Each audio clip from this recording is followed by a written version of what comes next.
Assalamualaikum warahmatullahi wabarakatuh. Nah, sekarang kita mau menjelaskan lagi soal rame-ramenya omnibus itu sebenarnya gimana sih?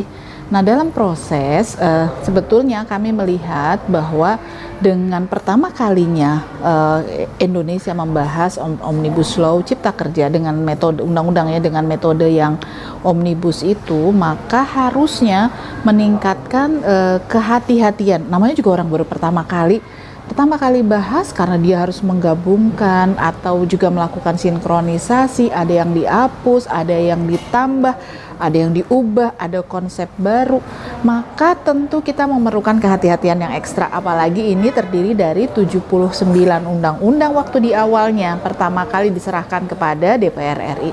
Jadi tentu kita perlu lebih teliti. Nah, karenanya kita juga perlu menambah masukan-masukan yang sangat banyak dari berbagai stakeholder. Tidak cukup cuma 1-2 kali atau 3-4 kali gitu ya, karena satu undang-undang rata-rata tuh sekitar 3 kali rapat dengar pendapat umum atau public hearing. Nah, apalagi kalau sebanyak ini, mestinya lebih banyak lagi karena yang terkena dampaknya ada sebanyak sekali stakeholder dan kita perlu mendengarkan masukan-masukan itu, dan itu dibenarkan dalam Undang-Undang Nomor 12 Tahun 2011 Jungto 15 Tahun 2019. Nah, ini jadi satu hal yang penting ya, yang perlu kita cermati. Nah, dalam prosesnya ternyata kan dengan pembahasan-pembahasan yang sedemikian banyak itu, 3 Oktober 2020 selesailah pembahasan dari tim perumus ke tim panja. Jadi pengambilan keputusan dari rapat kerja disampaikan oleh menteri terkait dengan apa sih sebenarnya omnibus law, terus kemudian dipanja, dan separuh dari anggota badan legislasi itu adalah anggota panja, panitia kerja yang membahas substansi. Apa saja yang ada di dalam kandungan usulan pemerintah itu sudah dituangkan dalam daftar inventarisasi masalah. Bukan per pasal loh, ini sudah lebih kecil lagi, per frasa. Frasa-frasa itu dibahas dan per frasa itu satu daftar inventarisasi masalah, masing-masing fraksi memberikan masukan. Ada 7.000 dim lebih ya dibahas di situ. Nah, perdebatannya, diskusinya dan lain sebagainya adanya di panja. Panja mengamanahkan kepada tim perumus. Nah, di tim perumus itu apa yang bisa dilakukan, yaitu melakukan reformulasi sebagaimana amanat dari panja. Jadi nggak boleh kalau di tim perumus itu kemudian mengubah kesepakatan panja. Kalau ada yang mau diusulkan, kembalikan lagi ke dalam panja. Rapat tim perumus itu berakhir di tanggal 2 Oktober pukul 00.10 dalam catatan saya. Dan kemudian perdebatannya adalah apakah perlu dilanjutkan dengan laporan dari tim perumus ke panja. Meskipun orang-orangnya itu saja, meskipun itu juga kemudian pakai virtual gitu ya, ada yang virtual mulainya dari pukul 00.22 sampai 00.40 di jam saya. Dan kita kemudian mendengarkan laporan dan lain sebagainya. Rapat diskors tanggal 3 Oktober kembali membahas dalam panja. Apa sih yang dibahas lagi di dalam panja? Karena sebenarnya tim perumus merumuskan ada sejumlah hal yang diarahkan untuk diambil keputusannya di panja. Yang namanya tim perumus adalah separuh dari anggota panja. Nah, separuh dari anggota panja inilah yang diskusi. Jadi bukan 1-2 orang, bukan. Itu adalah perwakilan dari seluruh fraksi yang ada. Nah, setelah itu di panja itu diambil keputusan. Contoh misalnya di panja tanggal 27 September memutuskan bahwa upah pesangon PHK maksudnya, pesangon PHK itu dari 32 kali yang tadinya tetap 32 kali karena dari Undang-Undang 13 2003-nya juga 32 kali. Tapi skema pembayarannya yang 23 kali dibayarkan oleh pengusaha, yang 9 kali dibayarkan oleh pemerintah melalui BPJS Jaminan Kehilangan Pekerjaan. Nah, itu udah disepakati tuh di tanggal 27 September.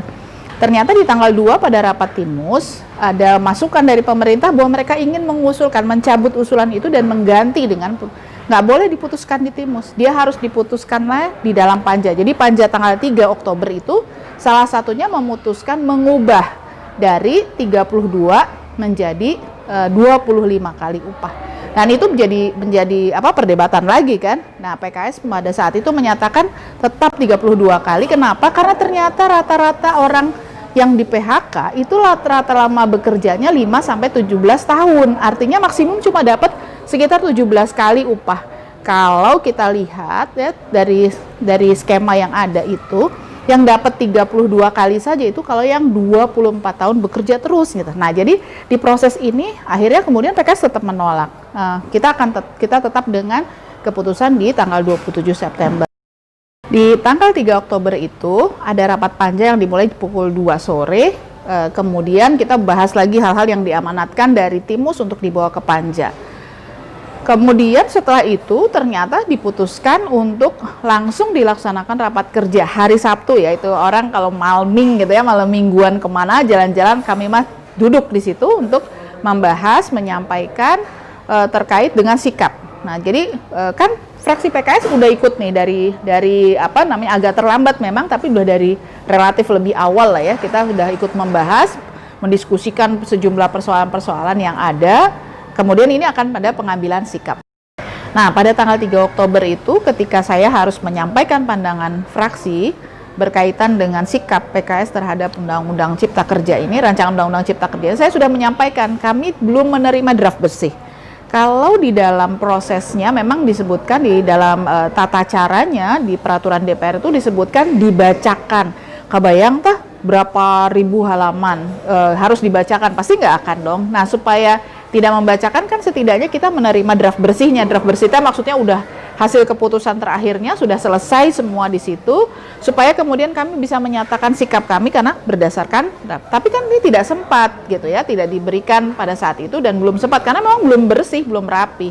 Nah, tapi kemudian diambil keputusan. Jadi karena itu kemudian PKS mengatakan bahwa itu tidak lazim. Nah, demikian kemudian kami menyatakan pendapat kami menyatakan menolak. Kemudian orang bilang kan ngapain sih udah bahas-bahas tapi nolak. Membahas itu bukan berarti tidak boleh menolak. Membahas itu bukan berarti pasti harus setuju. Nggak juga gitu. Karena kita justru lebih tahu dari proses itu mana sebetulnya yang lebih mengarah porsinya menurut kami, mana yang lebih banyak pada kepentingan masyarakat atau mana yang lebih mengarah kepada pembelaan kepada kepentingan publik. Ada betul usulan-usulan PKS yang diterima betul, tapi yang ditolak juga banyak gitu. Jadi yang tidak sesuai dengan itu. Nah, di tanggal 5 Oktober kemudian diputuskan ada rapat paripurna untuk mengambil keputusan tingkat 2 tentang RUU Cipta Kerja yang kemarin sudah disepakati di tanggal 3 Oktober. Jadi tanggal 5 itu kemudian diselenggarakan rapat paripurna. Tetapi biasanya anggota DPR itu ketika akan rapat paripurna itu sudah pegang. Jadi yang bukan anggota badan legislasi juga udah jadi tahu gitu ya, udah ngeliat, udah baca. Tapi memang pada saat itu tidak dapat. Nah, PKS mendapat kesempatan untuk mengemukakan pandangannya. Ini kan karena dicepet-cepetin ya, karena sekaligus kemudian ditutup masa sidang, harusnya tanggal 8 Oktober, jadi tanggal 5 Oktober, PKS menyampaikan pandangan-pandangan kami dibacakan oleh Pak Amin. Alhamdulillah kita masih bisa dapat waktu yang cukup memadai, perpanjangan waktu, karena memang itu yang harus didengarkan oleh masyarakat. Kenapa PKS menolak? Nah, setelah itu tentu kami bertanya, draftnya mana sih gitu, naskah berarti kalau udah bukan draft lagi ya, naskahnya tuh di mana. Nah, sampai tanggal 9 kami belum menerima naskah, karenanya kemudian fraksi PKS bersurat kepada Badan Legislasi minta naskahnya. Sehingga kami juga kalau mau melakukan sosialisasi, kalau juga kita mengkhawatirkan ya, kalau orang nanti kemudian beredar, karena antara tanggal 5 sampai tanggal 9 itu beredar sejumlah hoax, orang kemudian dituduh melakukan hoax, tapi rujukannya kemana? Nggak ada gitu. Nah, itu kan jadi satu hal yang penting. Kemudian Pak Presiden mengatakan bahwa kepala-kepala daerah harus sosialisasi yang mana? Ini kan penting karena ada, kalau kata orang tuh ada deret omnibus ya, dari pertamanya 1028, 905, kemudian 1052, 1035, 812. Ada banyaknya, akhirnya penting untuk ada rujukan yang pasti. Karenanya kami kemudian tanggal 9 itu bersurat dan kami baru menerima soft file pada tanggal 12 Oktober malam dari Sekretariat Badan Legislasi, tanpa tanda tangannya ya, karena yang tanda tangannya kan fisik yang dibawa ke Presiden. Nah, buat kami ini menjadi satu hal yang sangat penting karena di tanggal 5 Oktober sebetulnya ada soft file yang sudah disampaikan ke Sekretariat Fraksi, tetapi kemudian diminta untuk tidak disebarkan dulu karena itu belum fix. Nah, kan bahaya juga ya kalau belum fix tuh. seperti apa. Kita belum melihat lagi. Kita perlu melihat ini sebuah proses yang tadi di awal kami sampaikan perlu kehati-hatian. Belum bicara urusan teknisnya, urusan substansi ya, baru bicara urusan teknisnya aja itu menyatukan, menggabungkan, memindahkan, menghapus dan semua konsekuensi ikutan dari undang-undang itu harus betul-betul kita cermati. Karenanya ini jadi penjelasan. Mudah-mudahan bisa jadi penjelasan buat teman-teman semua bahwa sesungguhnya PKS sudah sejak awal mengingatkan dan juga kemudian kita mendorong untuk terbuka. Terbuka bukan sekedar kita membuka pada live Facebook Live atau YouTube Live, tetapi terbuka membuka masukan-masukan pemikiran dari berbagai stakeholder di masyarakat. Ini menjadi satu hal yang sangat penting buat kita semua. Perlu banyak masukan dari stakeholder, perlu banyak kehati-hatian. Ini adalah pelajaran besar, tidak boleh terulang lagi di masa-masa yang akan datang. Mudah-mudahan cukup difahami ya. Nuhun.